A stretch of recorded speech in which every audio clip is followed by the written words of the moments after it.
Okay, welcome back. Who needs a calculator tonight?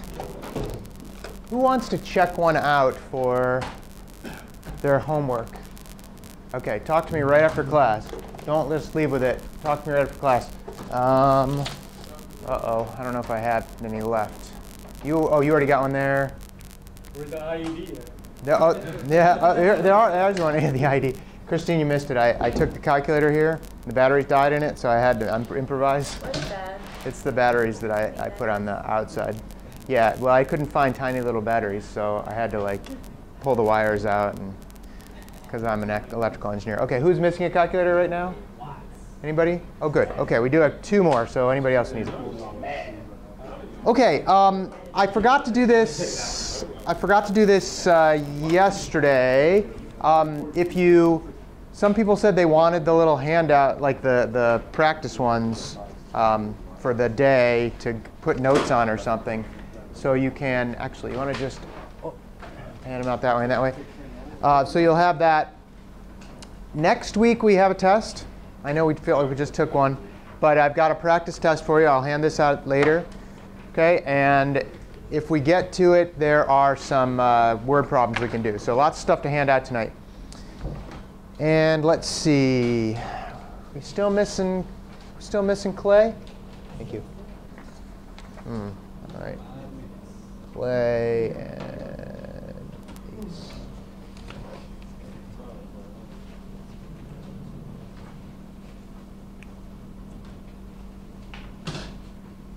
Okay, so Christine, I gave you the formula sheet? Yeah. Yes. Okay, does everybody have their formula sheet from last night?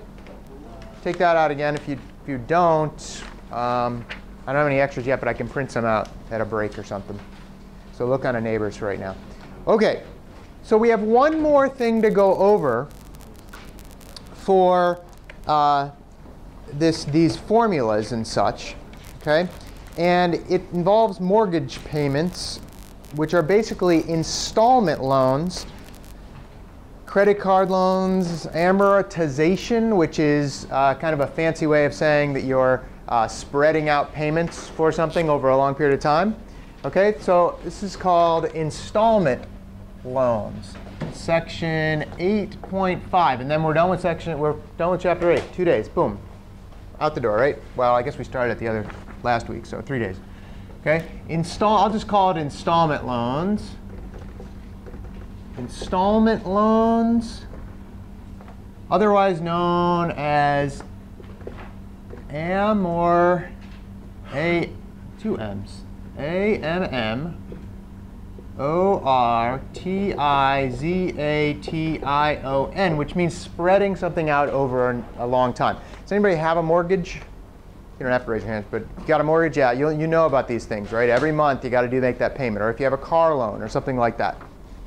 Okay? And we're going to talk about that. And there is one more formula on here that we didn't talk about yesterday. That's the one for the top half, called periodic mortgage payments. Okay? And that's the one we're going to be using to figure this stuff out. Okay?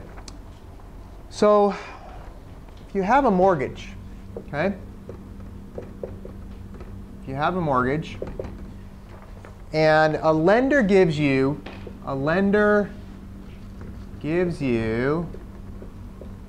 P dollars, okay? Then at the end of the mortgage, okay, at the end, I guess, of T years, okay, they expect, unless it's the mob, and then it's like at the end of T months or something like that, right? They expect the final value, remember that's what A was, equal to the principal value times 1 plus the rate divided by the number of payments per year raised to the number of payments per year times the number of years. Okay?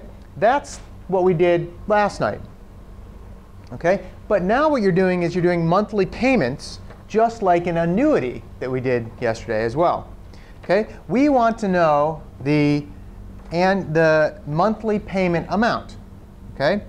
So the monthly payment amount is going to be basically well, this is the final amount, right? You're going to have some monthly payment, PMT we'll call it, periodic monthly, did it say? Yeah, PMT. Time maybe? I don't know what the PMT stands for. The payment. Oh, sorry. PMT, I guess, is payment. The payment times, you don't necessarily need to write this down. I'm kind of deriving this for you. It's the final one is on the sheet. 1 plus the rate divided by the number of years raised to the number of years times, or the number of payments per year times the number of years, minus 1 divided by the rate divided by the number of payments per year. Okay, this is what this kind of part is the from the annuity part. Okay, you can actually solve all this. I don't think I necessarily am going to go through all the math to solve this, but you end up with the formula that's on your sheet, which looks like this. The payment, because all you're doing is you're rearranging this, right? Okay. The payment is actual, and by the way, what you need to do is you need to plug this here and then solve for your payment. And it is a bit of algebra, but I'm not going to ask you to do that. If you want to do it, go right ahead and prove it to yourself that this works out. But the end result is that your payment is the principal times the rate divided by the number of times per year you pay the rate, okay, divided by, remember there's a bracket again, which is just a parenthesis, 1 minus, and then in parentheses 1 plus the rate divided by the number of times a year you pay it, raised to the negative number of times a year for your payments times the amount of time. Okay? And then end bracket. Now, again, just like yesterday, this is the tricky part, getting the calculator to do this stuff.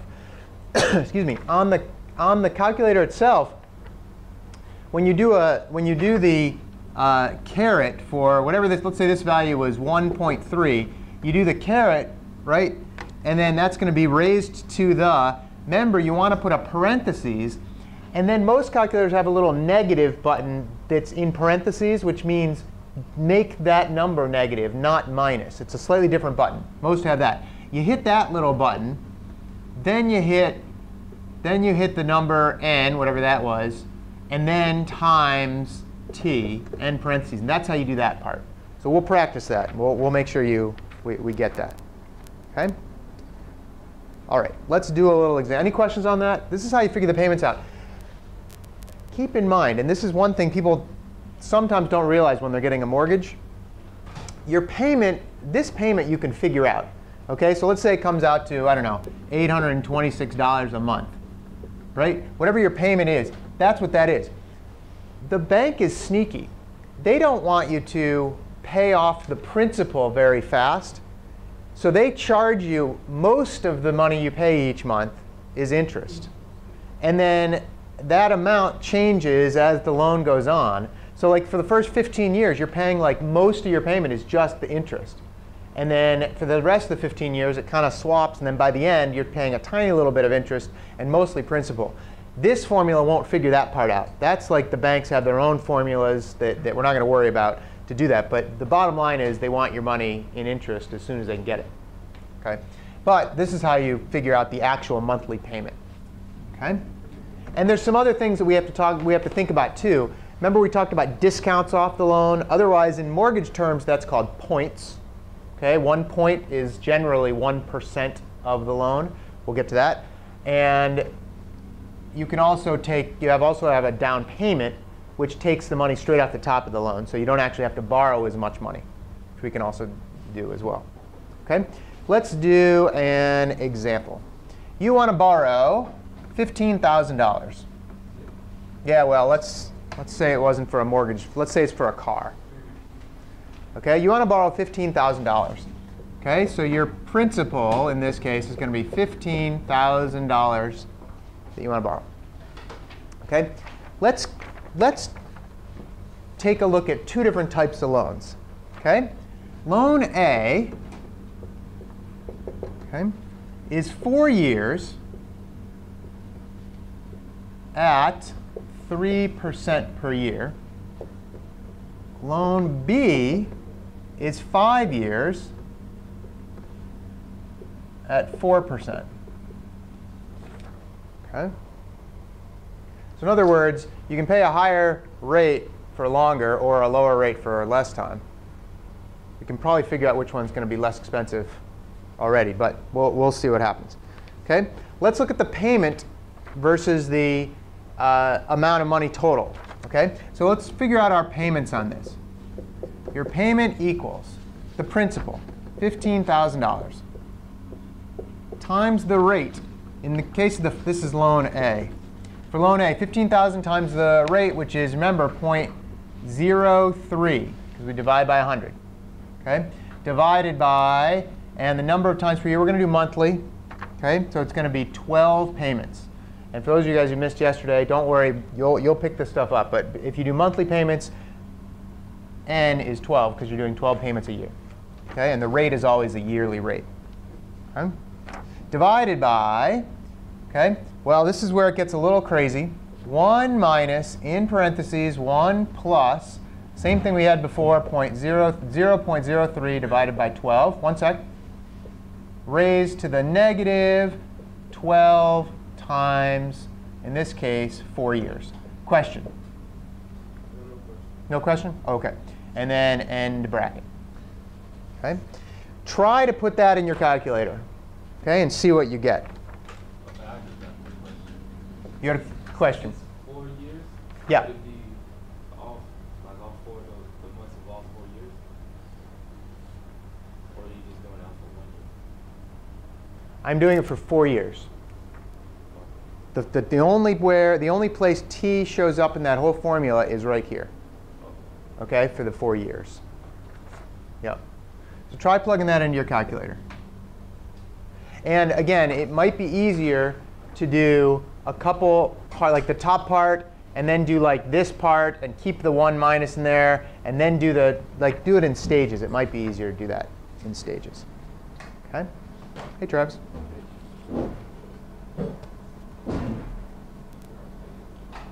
Did we grab a sheet for Travis or not? No? No. Oops, sorry. Wonder why there's not an extra in here. Are there any extras of these ones? All right. There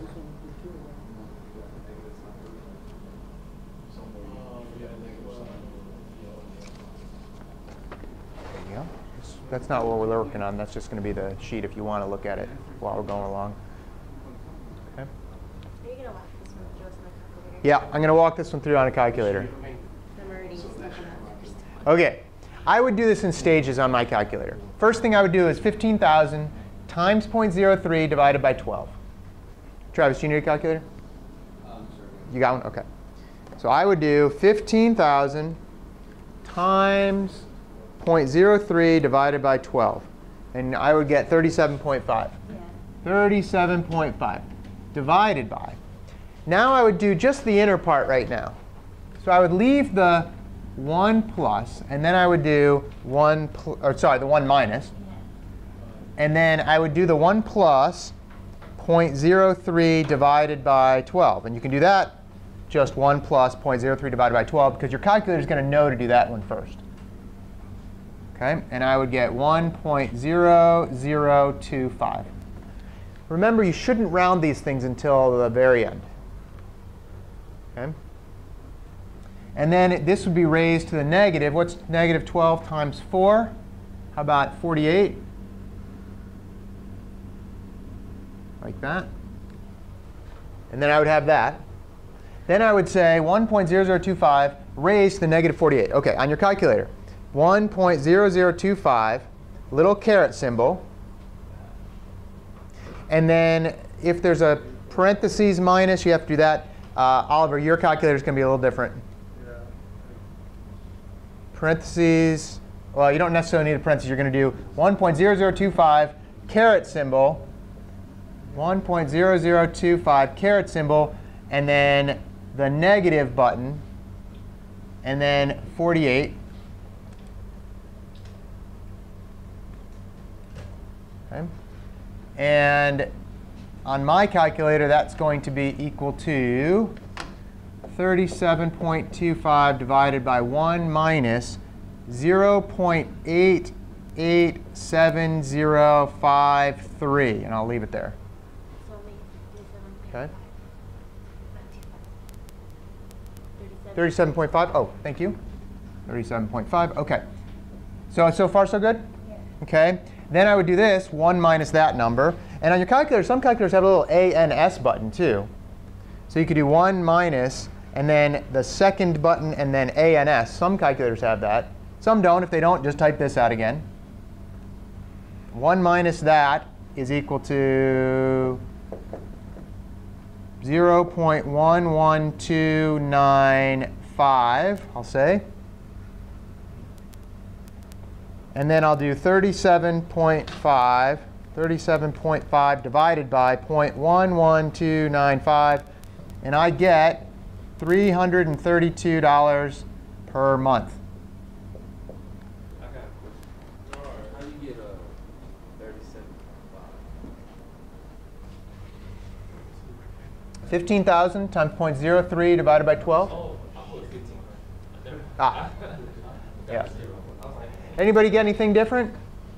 I'm just going to round to the nearest dollar here. If you didn't round anything, you might have gotten 332.01 or something close to that, but that's cool. So that's how much this loan cost. Okay?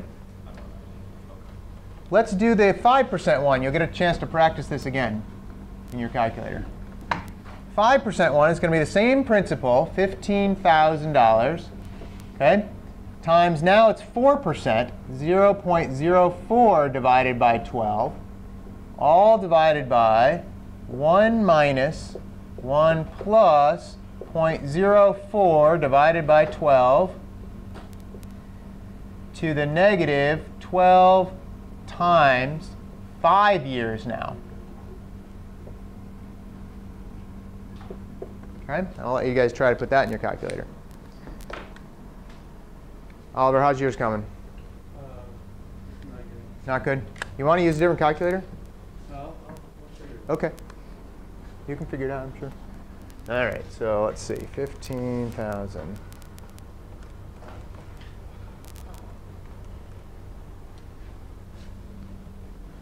All right.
Did I do that wrong? I think I might have done that wrong.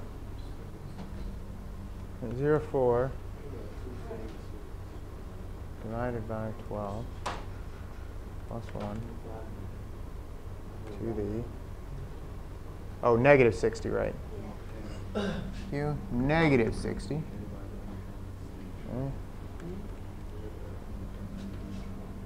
That equals 50 divided by 0.180997.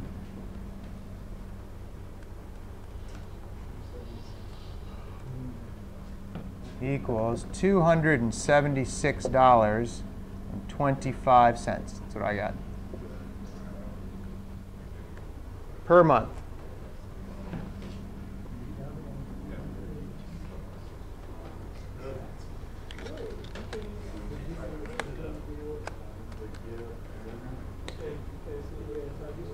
So question, which is a better loan? Can we figure that out yet? Yeah, 5 years. Say the 5 years is a better loan? Wait, yeah. I don't know. Let's figure this out. First of all, they've already got the 276.25. Okay?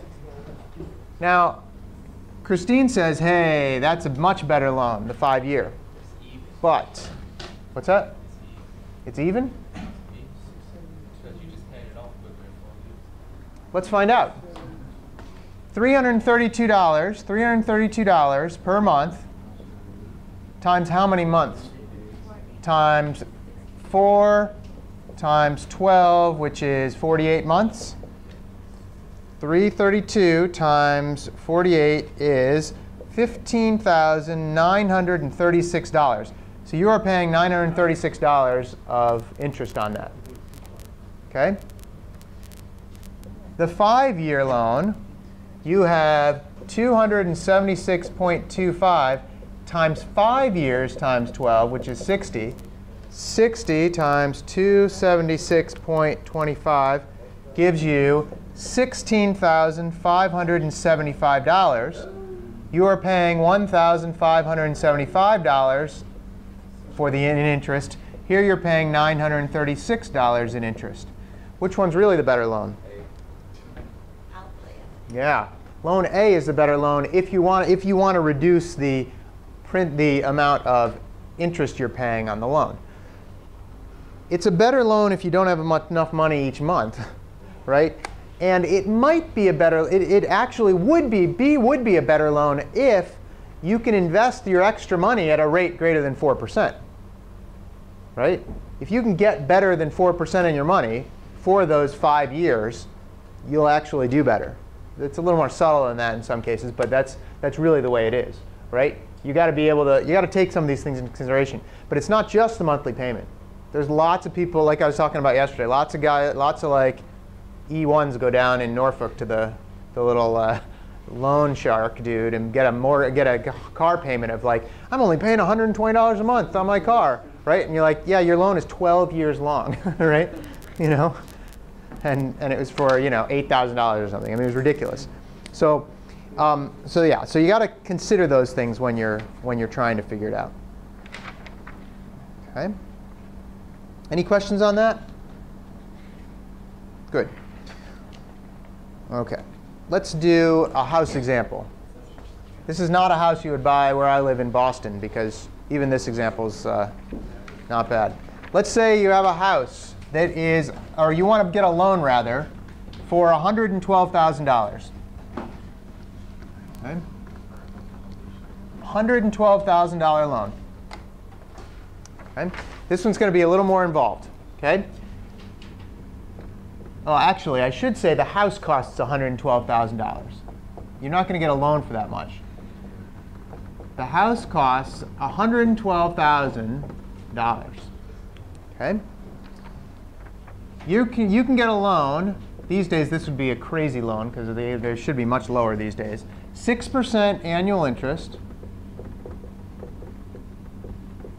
Okay, 6% annual interest for 30 years. Okay. You have to pay 2 points. Okay, and I said before, a point is 1% of the loan. Okay. So that's 1% for each point. If you didn't pay the points, you would have a higher interest rate. That's the way this works. Okay? In the end, they would tell you, if you said, I don't want to pay those points, they'd say, fine, your interest rate's going to be 6.5% or something like that, or 6.2 or 6.25 or something like that. It goes down by a certain amount. But anyway, the points is you're just getting a better rate is what it is. Okay? But we're going to say after you do the points, you're going to get a 6% rate. And you're going to have a 10% down payment. Okay? You're what? I'm like, nope, I'm done. You're done with the problem? No, don't worry. We'll do this one step at a time. Okay? What we want to calculate the monthly payment. Okay, the monthly payment and the total price. And the total price. Okay, for the house.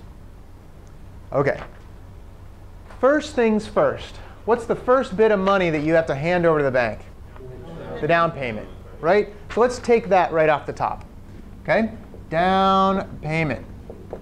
Okay? So you're going to have $112,000 minus 10%, which is 0.1 times $112,000. Okay?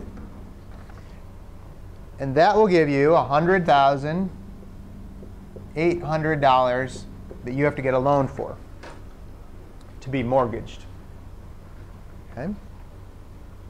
Everybody get that part? Just taking the 10% of 112,000, subtracting it from the original amount. Done. Now, this is how much you have to get your mortgage for. Okay? You get your mortgage for this. Now, the next thing you have to do, the next thing the bank takes is the points. Okay? Each point is worth 1%, so 2 points is 2%. Okay? So for the points, we do the $100,800 times 0.1 times 2 points. Okay? Sorry, 0.01 times 2 points. That is $2,016 you have to also give them. So really, you got to give them, well, $2,006. You have to give them the, yeah, $11,200 plus the $2,016. Okay? And when you're buying a house, they sit down with you all these numbers, and they're flying all around like we're doing right now. But now you're going to understand it. And you're going to get out this little formula sheet, and you're going to go, when I took Math 103, right? You're going to figure it all out. OK, so now, OK, we can now figure out the payment. OK, you still have to pay this amount, right? The points don't decrease this amount. You would hope they do, but that would be, if it did, that would be the down payment. The points are an extra fee you pay to the bank so that you get a lower rate. OK, you still have to mortgage this amount. So for the payment, now we do the formula. OK, $100,800 times the rate, that's the principal, times the rate, 0.06%, divided by 12 months, which is the number of payments per month, all divided by, in brackets, 1 minus 1 plus, same thing, the rate divided by the number of payments per year, raised to the negative 12 times, how many years do we say? 30. Yikes. OK, that's a long time. So this is your monthly payment. Try to do that.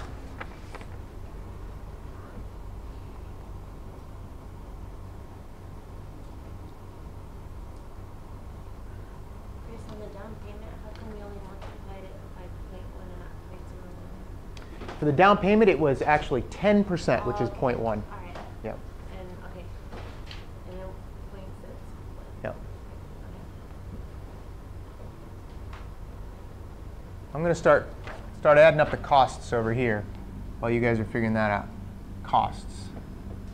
How much you pay the bank.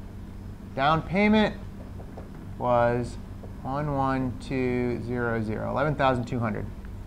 The points was 2,016. Okay.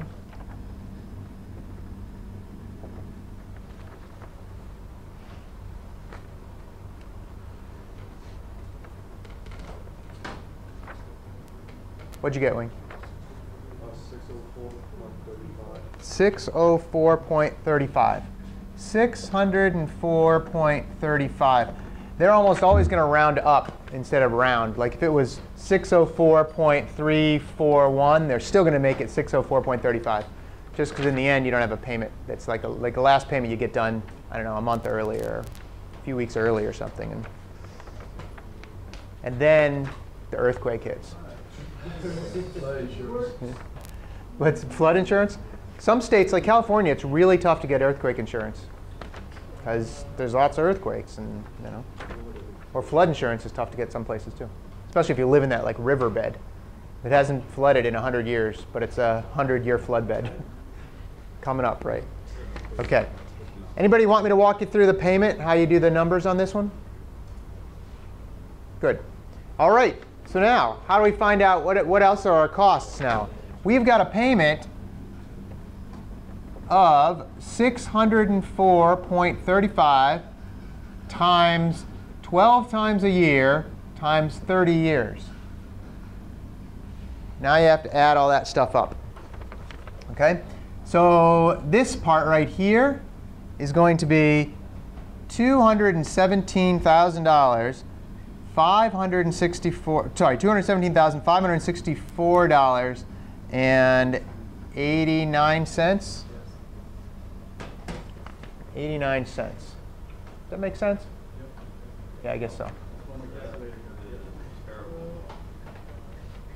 Doesn't seem like it would make sense because of the, well, OK. Well, anyway, $217,564. And by the way, how much did you actually have to, right? Look at how much money that is. It's a lot of money. OK? Add all these up, the $217,564 plus the 2016 plus the $11,200 that you paid already, and you paid $230,780.89 for this $112,000 house 30 years ago. Okay? What you hope happens is housing prices go up, and you hope that like inflation goes up a little too, so your money's actually worth less. The money you paid way back when is actually worth more than it is now. Okay, so those are the kind of the things that make it not feel too terrible. And you hope you're getting paid more by now too. In the end, I mean, you hope that whatever. But now, by the way, you've got a house that's sold, that's paid off. So that helps. But the numbers can really add up when you think about it. Okay? Compound interest and such. All right. Questions on mortgages? Anybody planning on going home and using all this Djibouti cash to buy a house? If you are, now you know how to do it. And when they sit down with the whole spread, they give you a sheet that looks a lot like this stuff, and it probably even has this formula on it. But most people look at it and go, I've never seen, I don't know what that is. But now you guys know what that is. Okay? What's that? You can tell them no. Well, I mean, look, you can say, how about, what if I paid one more point and you made the rate 5.8? Let's figure out what that is. And then you can do those kind of calculations, right? And you can figure out, oh, if I keep the house for 5 or 6 years, then I will, it's better than, the higher rate or whatever. So you'll go, oh, I'm paying a little more now in points, but I'm keeping the house long enough so that makes a difference in the amount of interest I'm paying. So if you do those calculations, if you do all that calculation, and by the way, there are forms on the web that you can plug in and plug. Hey, Ace. OK, plug. You can do all that stuff. OK? All right. Could you hand that back to Ace? Ace, we're not working on this yet, but we will in a little bit. You getting an overflow? OK, first of all, you might be getting an overflow if this number came out wrong, and then you tried to, if you didn't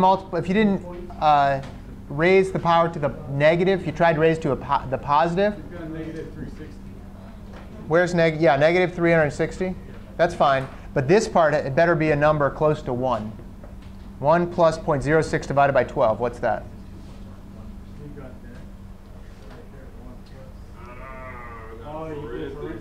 that. There you go. Parentheses will do it. All right. So that is chapter 8. You guys want to take a break a little early? Yes. All right. Let's take our break right now. Come back at 5 after. Rip it. Rip it good. Dun, dun. The camera's on. Oh. All right. Let's get going. So we finished chapter 8. We are skipping chapters 9, skipping chapters 10. We're going to chapter 11, which is all about probability and counting and choosing ways to arrange things. It may or may not be anything you've seen before. Some of you guys have, I'm sure, seen it before, but some of you guys might not have. Okay, but we're going to start with something relatively straightforward. Okay, it's called the fundamental counting principle. Okay, in other words, if you're counting items that can be arranged in lots of different ways, that's what this is going to be all about. Okay? because in order to do probability, probability, by the way, is like when you flip a coin. Okay, it can either come up heads or tails, and the odds that it comes up heads is 1/2, and tails is, or 50%, and tails is the 50% also. Okay, so that's probability, or odds if you're a bookie. Okay, and we have to be able to count efficiently to do that. Okay, so example. Let's say you have 2 shirts. Let's say you can tell them apart. You're not like in the military where you have no idea if they're the same, right? 2 shirts, okay? 3 pairs of pants. Pairs of pants. Okay? 3 pairs of pants. And 2 pairs of shoes. Okay? How many outfits can you have? This is actually similar to the how many different ways can you arrange the pennies, nickels, dimes to make 22 cents. You could figure this out, right, this way, but it's going to be a little different because of the actual amounts. But in this case, okay, 2 shirts, 3 pairs of pants, 2 pairs of shoes. How many outfits can you have? How many outfits? Okay. Anybody want to guess? 7, 12, shirtless. No, you can't go shirtless. You have to wear a shirt. 6. Let's do it as systematically as we can. Okay, we're going to build what we would call in computer science a tree. Okay, watch this. Start here. You can either wear shirt 1, or shirt 2. Okay. If you're wearing shirt 1, you can wear pair of pants 1, pair of pants 2, pair of pants 3. Pants 1, pants 2, pants 3. And the same thing for the other shirt. Pants 1, pants 2, pants 3. And by the way, we're already at 6 and we haven't gotten to the shoes yet. For each pair of shoes, or for each pair of pants that you're wearing like this, you can have shoe 1, shoes 1, or shoes 2. Same thing here, S1, S2. Same thing here, S1, S2. Same thing here, S1, S2, S1, S2, S1, S2. That's how many different outfits you can have. Okay? It looks like a tree. That's why we call it a tree. Okay? All right? Yep. Okay? By the way, in trees, these are called leaves. Okay? This is called the root of the tree. Okay. So how many different outfits? 1, 2, 3, 4, 5, 6, 7, 8, 9, 10, 11, 12 outfits. So whoever said 12, very good job. Okay? Yeah, I heard it back here a couple times. Okay, 12 different outfits from this. Okay? Well, guess what? You've got 2 shirts times 3 pairs of pants times 2 pairs of shoes. 2 times 3 is 6. 6 times 2 is 12. Okay, that's how you do this counting thing. You don't have to draw it all out like this. Okay, but that's the way we can show you that you're right on that. Okay, but you don't have to actually draw it out. You can just do a little bit of multiplication. Okay? So the fundamental principle of counting is the number of ways in which successive things can occur, and all you do is you multiply the number of ways each thing can occur. 2 times 3 times 2, because you have 2 shirts, 3 pants, 2 shoes. Okay? If we added 1 more to any one of those, right? Let's say we had not any one of those. Let's say we had 3 shirts. Well, then it would be 3 times 3 times 2, right? 9 times 18. So you add 1 more shirt, right? You all of a sudden now have 18 different ways. Okay? Kind of cool that way. All right, let's try another one. People still writing the tree down? No? Good. All right, let's try another one. Okay? A model car. comes in 7 colors. Okay. 3 different types of rims. Anybody from Texas? I saw a picture of a car in Texas. It had, I'm going to not draw this right, but this is, let's say that's the wheel of the car. Okay, so wheel, right, the axle, the windshield, etc. Right? Wheel of the car. It had this rim on it that like went like this. Have you seen those? Yeah. It's crazy. I can't believe they allow it. Like the original rims that came with an 84 Cadillac. I mean, we're talking like, I mean, okay, this is probably a little bit much, but I mean, it definitely sticks out like that much. Like, it's enough that if you drove close enough, you would get your tires like slashed by these things. It's crazy. I can't believe it's legal, but then again, it's Texas. Okay, so anyway, 7 colors, 3 different types of rims, okay? And you can either get the sound system or not. Let's say you just don't even get a sound system.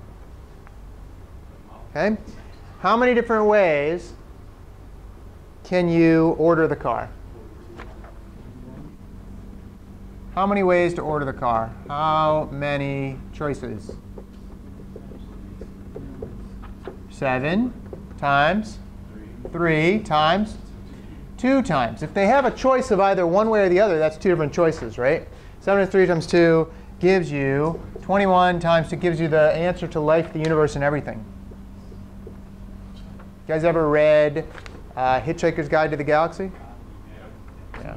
That's the answer to life, the universe, and everything. Or you saw the movie or whatever. Right? Great book. Great set of books if you haven't read it. OK, 42 different ways. Okay. Questions on that? Let's say you have a multiple choice test. Okay? And the test has 20 questions. 20 questions on the test.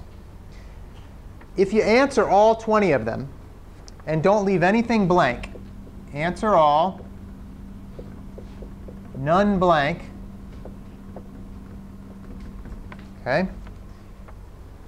How many ways can you answer the question? In other words, how many ways can you answer all the questions? How many multiple choice questions? How many choices are there for multiple choices? Let's say there are 4 choices in each one.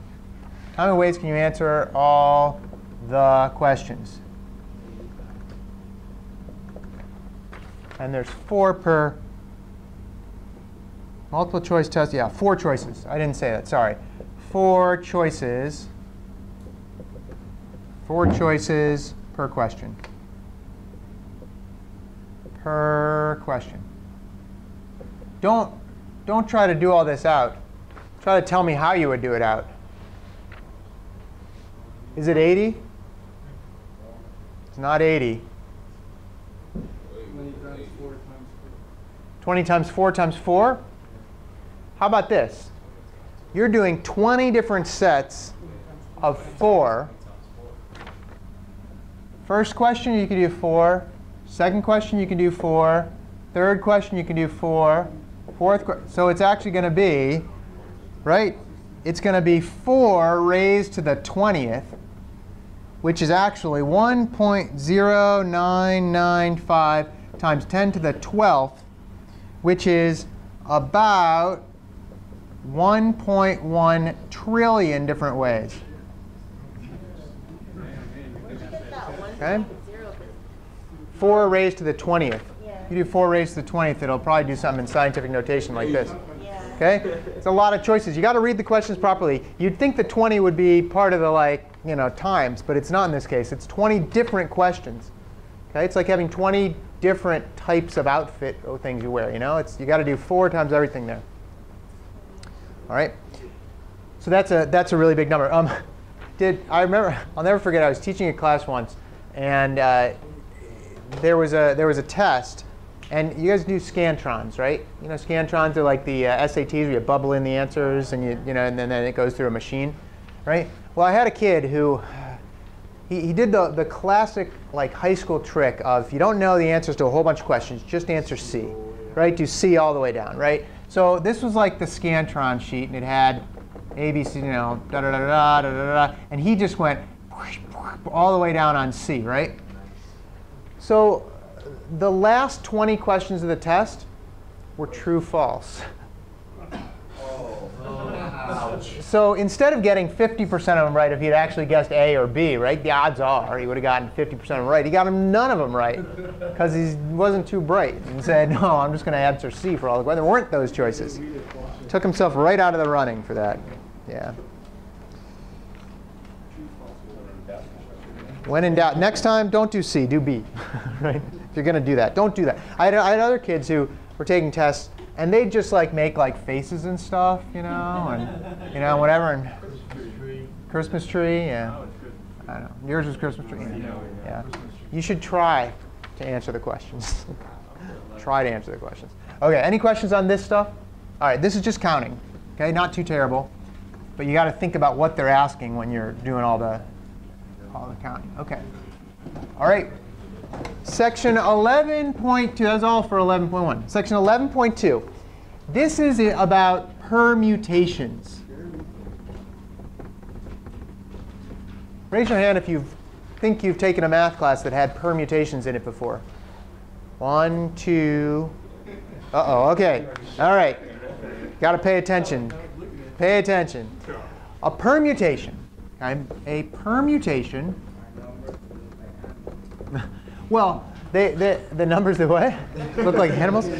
Permutation is an ordered arrangement. An ordered arrangement that occurs when the following things happen. Number one, no item is used more than once. Okay. And when the order of the arrangement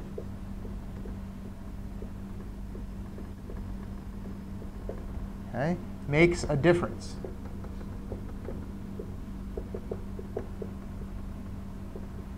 Okay. So you can't use an item more than once, and the order makes a difference. For instance, let's say you have the letters A, B, C. Okay? And you want to find the permutation of the letters. Okay? Well, you can do A, B, C. You can also do A, C, B by swapping those two. And notice those are different permutations. You still use the same letters. They're just in a different order. Okay? You could also do what? B, A, C. You could do B, C, A. You can do C, A, B, C, B, A. Any other choices? It is. Which is basketball? CBA? That's right. So how many different ways? 6 different ways. Here's how you think about how many different ways. Let's say that you've got position 1, position 2, position 3. How many different letters can you put in the first one with no other letters? You've got A, B, and C to choose from. How many can go there? All 3 of them, right? Well, now 1 letter's gone. How many can go there? 2 are left to go there. Well, guess what? There's only one way the final one can go. Multiply those 2 together, you get 3 times 2 times 1. You get your 6 different ways. Okay? That's how we're going to have to think about some of these things. Okay? What if the first letter had to be a consonant? In other words, either B or C. How many different choices do we have for the first one? 2. How many are left for the second one? How many are left? We choose C or B. There's still 2 choices left for this one. And then how many are left for the last one? One. Only 4 different ways to do that. And by the way, which choices can we cancel out of these? 6. If the first letter has to be a consonant, these ones. And how many are left? There's 4 left. Oh. Right? So that's how we can think about that. OK. How many soldiers are in a squad? I don't know this. Any Army people in here? How many soldiers are in a squad? 13. Is it 13? Yes. Let's say there's 9. All right? Let's just put 9. How many different ways can we have 9 soldiers in a squad? 0. It's 13 soldiers. Let's say that 4 are already picked somehow or other. Okay? How many ways can we arrange 9 soldiers in a squad? Well, 1, 2, 3, 4, 5, 6, 7, 8, 9. There's 9 guys. How many can go in the first spot? 9 can. Right? How many are left for the second spot? 8, 7, 6, 5, 4, 3, 2, 1. Multiply those together, and you get, what do you get? 880 different ways. All we did was we thought about it like how many people can we put in there, and then if you wanted to, you could do the little write it all out, but you'd be writing for a long time. Right? Almost until you leave here, depending on how fast you're writing. Okay? Unless you're in the Air Force and you'd be done, you'd be leaving way before you'd be done. Okay. Notice a pattern here? Yeah, you would have the right number in your squad. Notice a pattern here, 9 times 8 times 7 times 6. Okay? This is called a factorial. And it's called factorial notation. Well, I'll show you factorial notation. Okay? A factorial is when you have some number times 1 minus that number, times 1 minus that number, times 1 minus all the way down to 1. You can't go all the way to 0, or you don't have to 0. Right? You can go all the way down to 1. Okay? So if n is a natural number, do you remember from the first week of class what natural numbers are? Or the ones that you count. The ones that you count. So 1 through whatever, right? Infinity.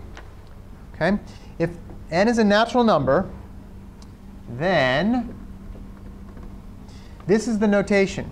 N exclamation point means n factorial, okay, which is n times n minus 1 times, well, it's actually n times n minus 1 factorial.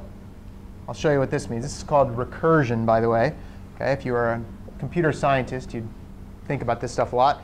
Or n exclamation point, n factorial, equals n times n minus 1 times n minus 2 times n minus 3, dot, dot, dot, all the way down to 3 times 2 times 1. Assuming you start from more than 3. OK? So that's all it is. You take whatever number it is, you start with that number, and start multiplying down, down, down, down, down. OK? What does that mean, that 3, 2, 1? That means times 3 times 2 times 1. Times 3 times 2 times 1. So let's do an example. 7 factorial is what? 7 times 6 times 5 times 4 times 3 times 2 times 1. OK?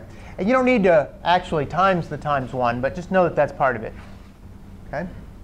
And that does not equal 362,808. That's the other one.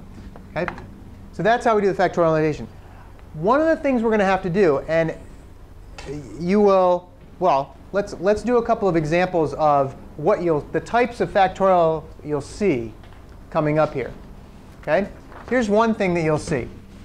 7 factorial divided by 5 factorial. What is that equal to? I heard the answer. You should have said it's equal to the answer to life, the universe, and everything.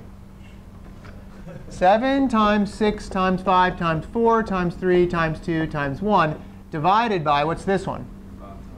5 times 4 times 3 times 2 times 1. Do you notice anything on here? This is the really important part, because you could do this on your calculator. You could do 7 times 6 times 5 times 4 times 3 times 2 times 1 divided by parentheses 5 times 4 times 3 times 2 times 1 and parentheses equals, and you'll get the right answer. Or you can just go foop, foop, cancel all those out, and you get 7 times 6, which is equal to 42. You can do that for the easy ones like this. You do not want to do it for ones like, and we will get to things like this, 672 factorial divided by 670 factorial. Try doing that on your calculator. 672 times 671 times 670 times 669 times 668. You'll be here all day, right?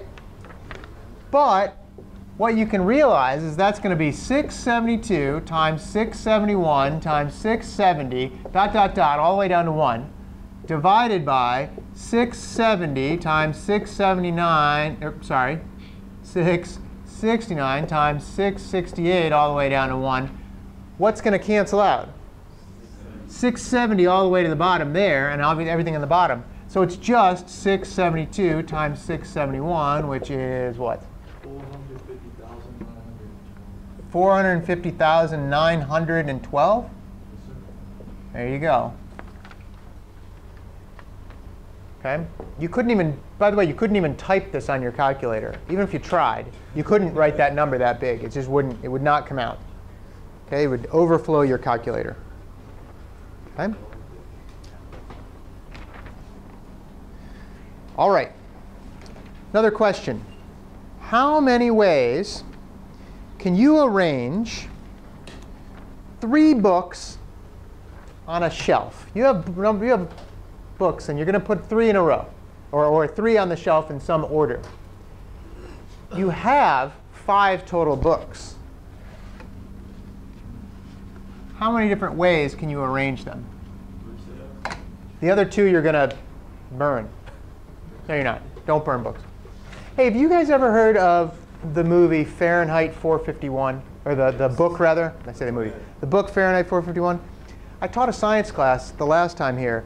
And nobody in the class, 13 students, none of them had heard of it. I was like, Fahrenheit. I said, what's the temperature the paper burns at? And these guys are like, no idea. And I said, how about Fahrenheit 4? And nobody. It's crazy. Anyway, for those of you who haven't heard about it, it's this book about dystopian America in the future where firemen, their job is to go burn books. They don't stop fires. They actually start fires. And it's all about how, you know, it's kind of like Big Brother sort of thing. They don't want people reading. It's a big deal. Anyway, Ray Bradbury, written in the 50s, 1950s. You should read it. It's a good book. Most of you guys won't do it until they make a movie with, I don't know, who would be in the movie? What's his name? Who's the guy who was in Titanic and all that? Oh, Leonardo. Leonardo DiCaprio. That's right. They didn't make it on him. Anyway, all right. All right. The other thing about that book, by the way, it predicted all sorts of stuff. It predicted wall-sized televisions, predicted like little earpieces, like Bluetooth earpieces and stuff. It was cool. All right. And it predict what? What's not a prediction? What are you talking about? They already knew. I don't know what you're talking about. OK. All right. So 5 books, 3 different ways. There are 3 different orders on the shelf that you want. You can take 3 of those 5 books, and you can put them on the shelf. How many different ways? OK.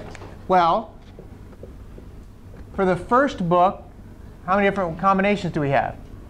We've got 5 books, so we've got 5 different choices. For the second one, 4. For the third one, 3, and then you're done. The other 2 books go away.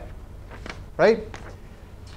Here's how you actually would do that mathematically. You do 5 times 4 times 3 times 2 times 1 divided by 2 times 1. Can we make that into factorial notation? 5 factorial divided by 2 factorial. OK?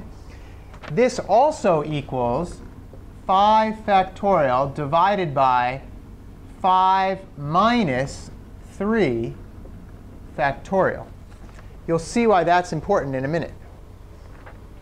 Okay? Remember, we had 5 books, and we were choosing 3 of them to do this permutation with. Okay? That's where the 5 and the 3 come into play. The 2 just happens to be once you do the subtraction. We have another little way of writing this. Okay? The number of permutations,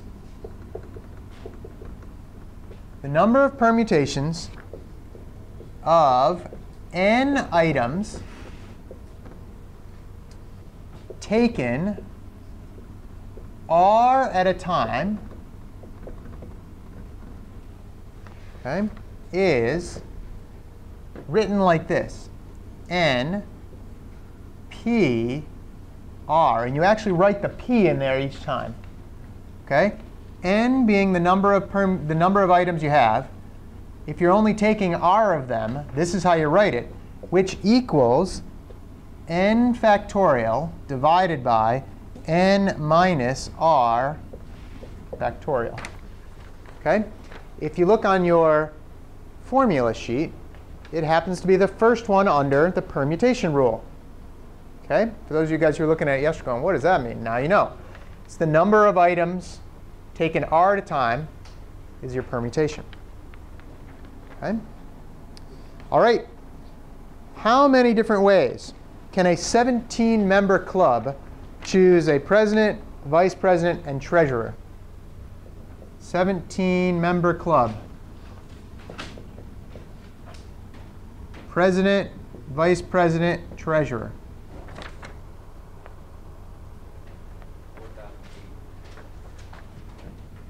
4,008, is that what you said? 4,080? You're going to do 17 permuted 3 different ways, right? Which equals 17 factorial divided by 17 minus 3 factorial is 17 factorial divided by 14 factorial equals 17 times 16 times 15. And then the 14s all go away, and that's your answer, which is what? 4,080 different ways. Good.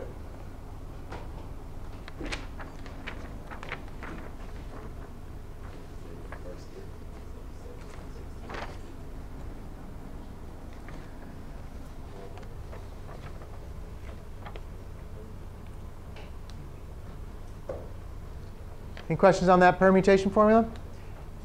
There's another little one that it's not on your sheet, but you should probably know how to do this. Let's say we wanted to take the letters in moon, M-O-O-N, and rearrange them. Okay? I'm not going to write them all down, but you could do moon. You could do, let's see, mono, M-O-N-O. You could do M-N-O-O. You could do O-M-O-N, O-M-N-O, N-O-O-M. The O is going to screw you up a little bit because you can't tell that O from that O. It's not like we're labeling O1 and O2, right? We're just doing that. So there's actually going to only be 1, 2, 3, 4, 5, 6 more. There's only going to be a total of 1, 2, 3 by 4, 12 different ways. 12 different ways. Not what you might think if it was like M-O-N-P. If you were to do that one, what would we have? 4 times 3 times 2 times 1, which is 12 times 2 is 24. Instead of having 24, now you've only got 12. So you've got to get rid of that extra one. Okay? Well, here's how you do it. Okay? You take the number of repeats, okay, the letters that are repeated, and however many times they're repeated, you just divide out those extras. Okay? So let me show you what this means. For the moon example, well, this is what it actually means. N factorial divided by P factorial, Q factorial, R factorial, for however many identical items that you have. Okay? So in this case, it's going to be n factorial, which is, there's n letters, 4 factorial, divided by how many repeats do we have? Just one repeat. And how many times does it repeat? 2 times, divided by 2 factorial. Okay? It's not too bad. Let's say we used an example like apple pie, and don't worry about the space. Okay, so apple pie, all one thing with no space in there. How many different repeats do we have? Which ones repeat? The P's repeat, but 3 times, and the E's repeat 2 times. 1, 2, 3, 4, 5, 6, 7, 8. Okay? 1, 2, 3, 4, 5, 6, 7, 8. 8 factorial divided by, there's a repeat of 3, 3 factorial times 2 factorial. Okay? And this one you would have to do some division on in this one, because this is going to be 8 times 7 times 6 times 5, 4, 3, 2, 1, divided by 3 times 2 times 1 times 2 times 1. You can cancel some things out, like the 3, 2, 1 and the 3, 2, 1. But you still have to divide by 2 there. OK? Not so difficult. But you just got to take into consideration. I think on the sheet I'm going to give you, and probably on your homework, you have to do Mississippi or something. Count all the different ways. OK? All right. Questions on that one? Good. All right. That was 11.2. These sections are actually pretty short. 11.3 is a slightly different take on this whole thing. These are called combinations. Not permutations, but combinations. And if you take a sneak peek at your formula sheet, you'll see there's another little guy on there called the combination rule. We're going to explain what that's all about. Okay? All right, you ready? I'm going to put first letters for these people I'm going to list off. Alice, Bill, Charlie, Donna, and Edgar. There's a reason I named them that, right? Alice, Bill, Charlie, Donna, and Edgar. They're in a club, some club. Okay? How many ways can they form a 3-member committee to plan some event? 3-member committee.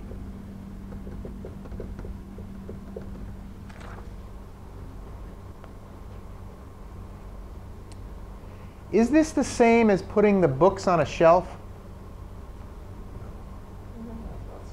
What's the difference? One, the order doesn't matter, and this, the order does matter. Well, I think it's the other way around, actually. Yeah.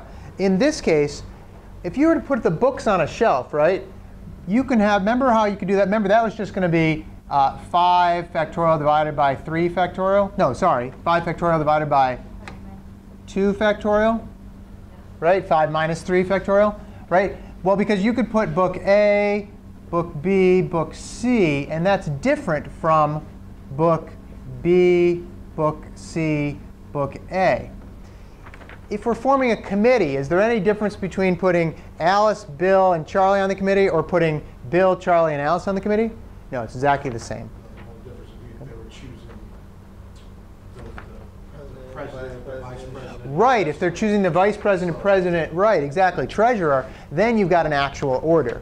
But being on a committee, if they have equal roles on the committee, then it's not going to make a difference. OK, so order in this case, order does not matter.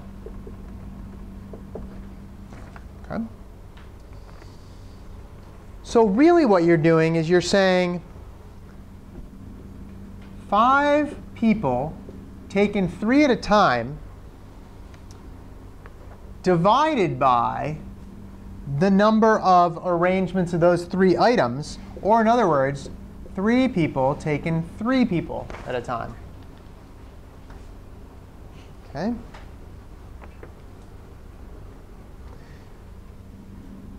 What this really means is, in this case, for this one, you're going to do 5 factorial divided by 5 minus 3 factorial. That's going to give you this one. Okay? And then you're going to divide that by, it's also going to be on the bottom here, 3 factorial divided by 0 factorial. And I completely forgot to tell you what 0 factorial means. You can have, well, remember how we said the factorial part has to be a natural number?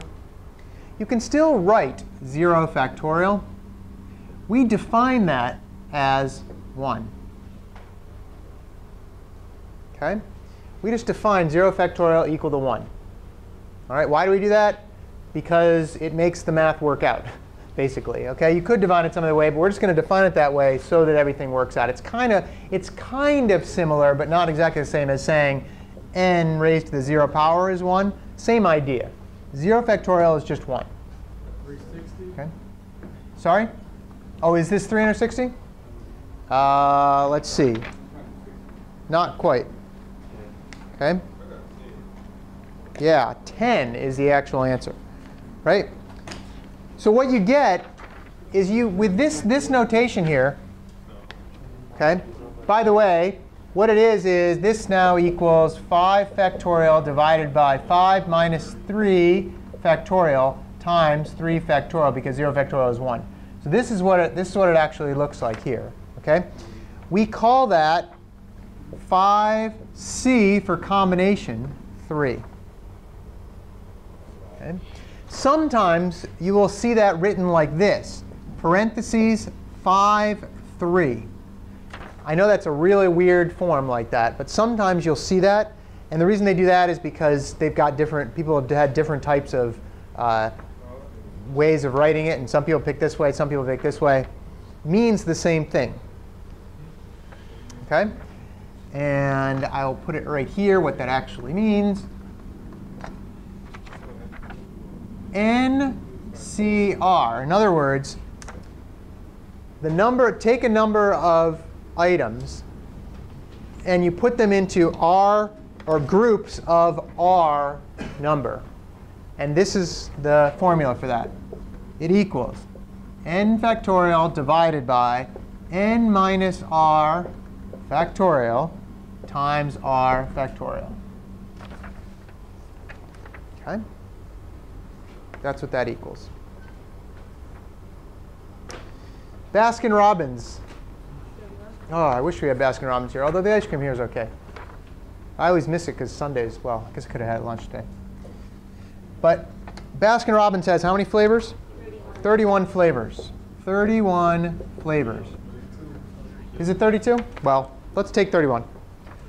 The 32nd one is like garlic or something, so it's terrible. I went to a place in Vancouver, Canada, that had something like 280 flavors. It just had flavors you'd never heard of, like chocolate pepper or something like that. And it was all sorts of weird flavors, but it's pretty good. I forget what I had. It wasn't garlic. They did have garlic though. Baskin-Robbins has 31 flavors. You want 3 scoop bowls. Okay. With 3 different flavors. How do we do that? 3 different flavors. How do we do that? Well, we are taking 31 flavors. We are choosing 3 of them. And we end up getting 31 factorial divided by 31 minus 3 factorial times 3 factorial. That equals 31 times 30 times 29 And the 28, because this is going to become 28, 28 through 1 goes away for this part. But the 3 still remains. So divided by 3 times 2 times 1. Okay? You have how many?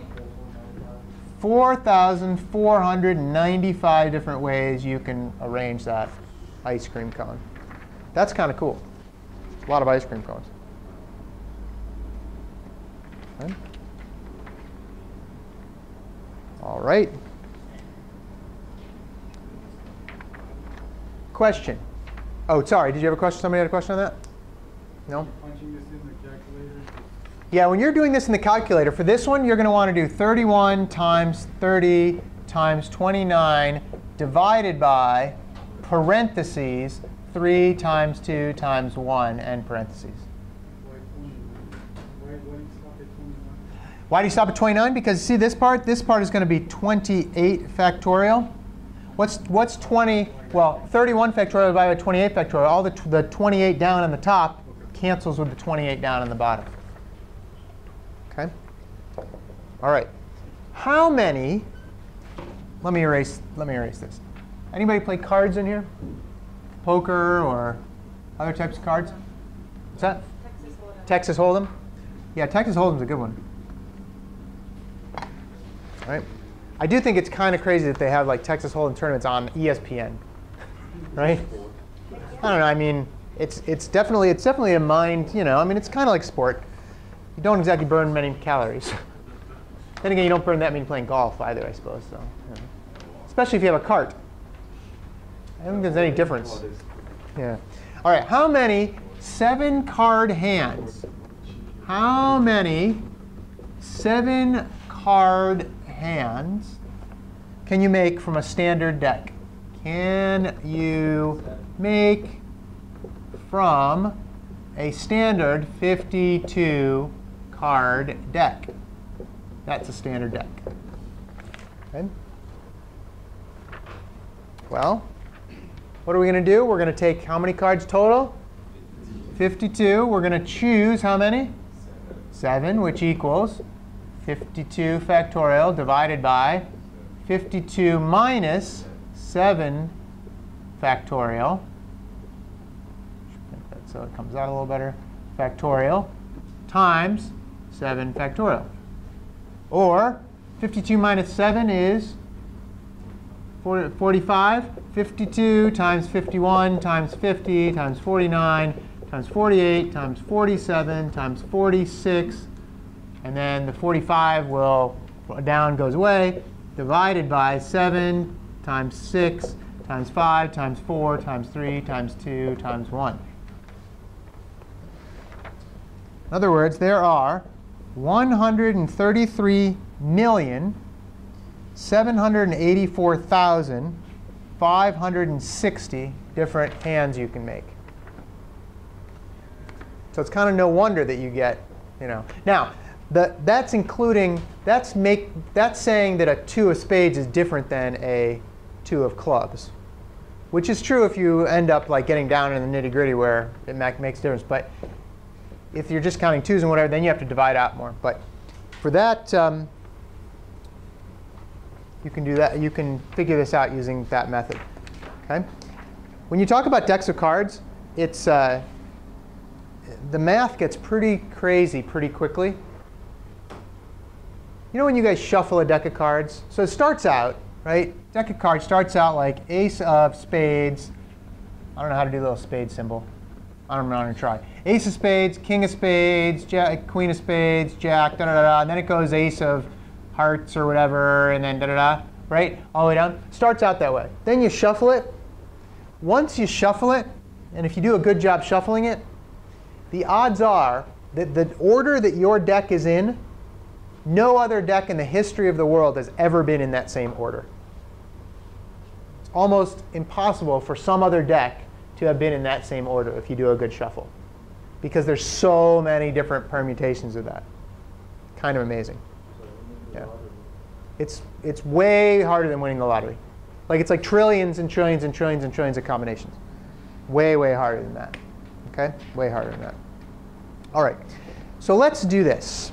let me hand out some practice on this stuff. It's going to be on financial management. Oh, I already did. You've already got it.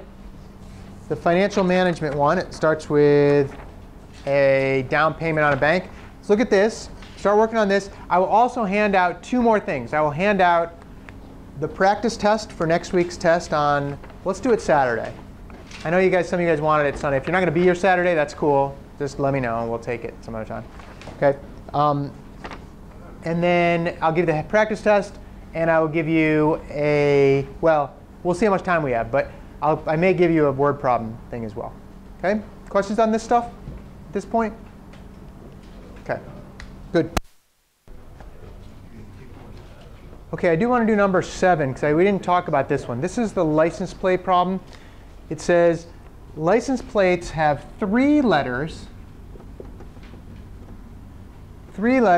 and then 3 numbers. Now, this is not true for all states, but some states, let's say, have 3 numbers, and then 3 letters, and then 3 numbers.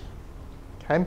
What you want to do is when you're doing the counting for this, the first 3 and the last 3. These ones you can repeat letters, right? You don't have to. Once you pick an A, you don't have to. You can't. It's not that you can never pick an A again. So for the first letter, how many different combinations are there? How many letters are there in the alphabet? 26 letters, right? And how many numbers are there? Digits. 9. Not 9. 10, because you got 0 too, right? Yeah. So for this one, you're going to have 26 combinations for the first one. How many for the second one? Ah, you can reuse letters. You can also have 26. And then how about the next one? 26, and then this one? 10, and then this one? 10, and then this one? 10. So how many different? This is going to be 26 times 26 times 26 times 10 times 10 times 10. If you do that out, you should get 17 million.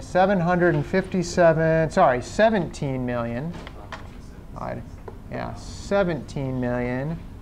17,576,000 different ways you can do that. What's interesting about this one, you can do this with numbers too. Like, how many different ways can you arrange the numbers, the digits, to make a 4-digit number? How many for the first digit? Almost 10. 9, right? Because you can't do, well, let's say how many digits, let's say you could make 4-digit, 3-digit, 2-digit, or 1-digit. Then you could have 10, right? Because then that would be 0. You could get 0 for the first digit. How many for the next one? You can reuse digits. 10, 10, 10, or 10 times 10 times 10 times 10. 100, 1,000, 10,000. And there are 10,000 numbers from 0 to 10,000, right? 1 to 10,000 is 9. From 0 to 9,999. You can start out with 0, 0, 0, 0, 0, 0, 0, 1, 0, 0, 0, 2, 0, 0, 0, 3. Count all the way down. 9998, 9999. When you count all those up, there's 10,000 different ways. So there you go. But anyway, that's how you do this type of problem, when you can repeat digits. Okay? And you're counting them. Good. Can we please go over number 1? I just don't. Yeah. I got notes, but I don't understand the points one. Yeah, I'll go over number 1. Sure. OK. So let's do it from the top. Yeah. All right. So you have a home. It's $132,000. Okay, and that's what you end up bargaining to. You say, I'm going to pay $132,000. Okay, you get a 20% down payment. Down payment. Okay, you pay 3 points. Okay. And with those 3 points, you get a 30-year mortgage at 8.5%. That would be a horrible, horrible, horrible mortgage these days. These days it would be. Back in the 80s, mortgage rates were like 12, 15%. Oh, really? Yeah. So the house was a lot cheaper. House was a lot cheaper, but the rates were way higher. But you could also put your money in the bank and get 7 or 8% just like that in the bank. So different times. OK, part A says down payment. That's easy. Down payment is just the percent times the amount. So $132,000 times minus, sorry, I guess just the down payment itself, $132,000 times 0.2, which gives you what? 26,400. OK, $26,400 down payment. OK. All right. Once you do that, you can find B, which is the amount of the actual mortgage itself. So the amount of the mortgage, you do that by taking away your down payment, because that is money that you've already spent. Okay, $132,000 minus $26,400, and you end up getting $105,600 for your mortgage. Now you have to pay those points. Okay? To do the points, you're going to say just the points times 1% for each point.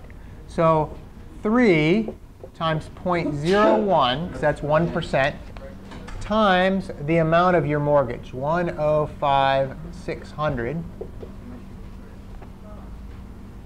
which gives you $3,168. I'm putting boxes around the amount you actually have to pay. Okay?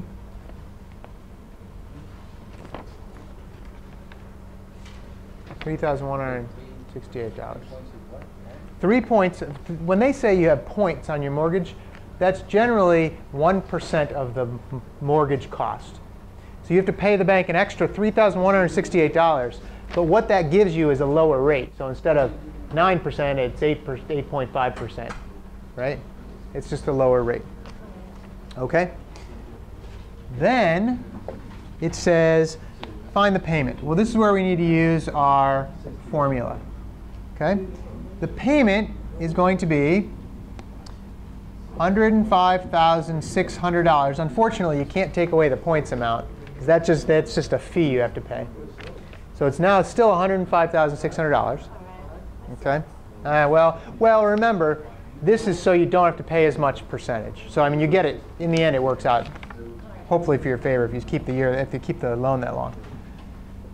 Times the rate, 0.085, because that's 8.5%, which is 8.5 divided by 100,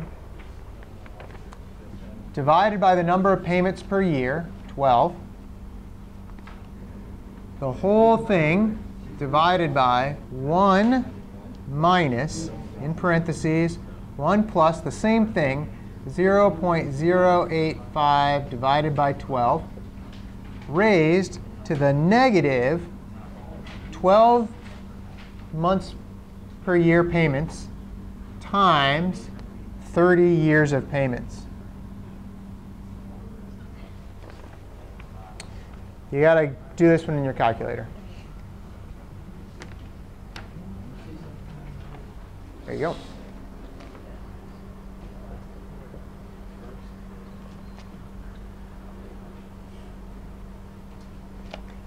I might do the top and then the bottom separately. So I got 748 on the top and 0.9212133 on the bottom. And that leaves $812 per month.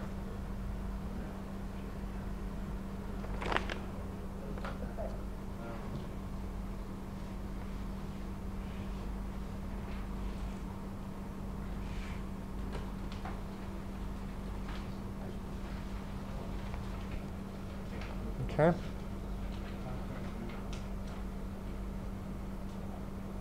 Did you get all that one down? You can practice it with this one. And then the final thing, it just says find the amount of interest you've paid. Okay, find the amount of interest you've paid. Well, the amount of interest is the total payments. Total payments minus the mortgage amount.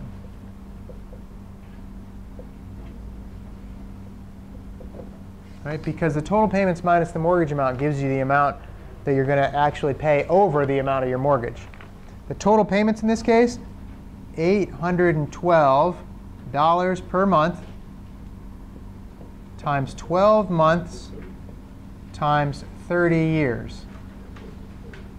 So 812 times 12 times 30, which in this case is $292,320 just for the mortgage. Or that's the payments you make over that time. And then you do $292,320 minus the amount of your mortgage, which was, nope, $105,600. Okay. And when you get that, you should get $186,720 worth of interest.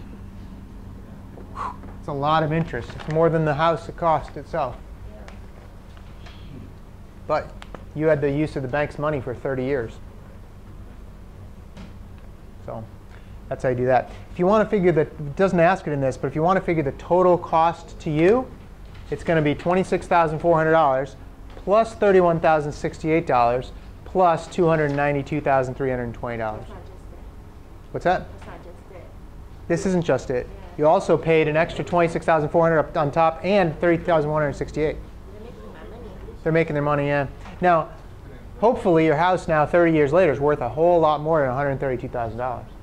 I mean, and people make, houses are pretty good investments. I mean, it's nice to, when you're 70, to not have a house payment, I'm sure. Chris, I'm having a problem with Dean.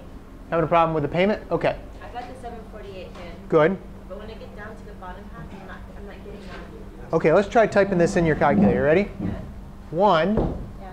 minus, parentheses, 1 plus 0.085 divided by 12, end parentheses. OK. Caret symbol. Open parentheses again. Okay. The negative button. Now, not, that you have to negative. That's it. Yep, negative. 12 times. Times? Yep, because you're doing. No, not parentheses. This whole thing, actually, it probably should be like this. This whole thing up here is what the thing is. What it is. So do times 30. End parentheses. And that should do it.